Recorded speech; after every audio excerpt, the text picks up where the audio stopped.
Ito po ang isang puno ng papaya. Ayan.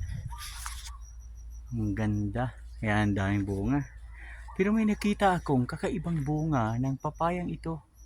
Kung yung titingnan, ayan. Grabe. Nakita nyo ba yan? Ang papaya na yan. You know, parang yan papakita ko sa inyo. O yan. O diba, grabe. May itsura. Ano nangyari sa papayang yan? Yan o. Ano nangyari? Ba't ang kakaibang itsura ng papayang yan? Yan o.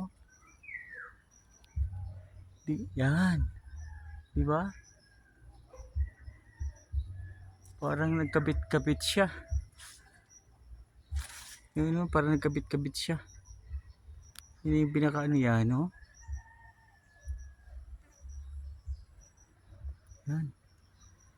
Diba? Diba? Kakaiba. Kakaibang itsura. Talaga namang antayin natin mahinog at ating tingnan ang loob. Babalikan natin yan pag hinog na.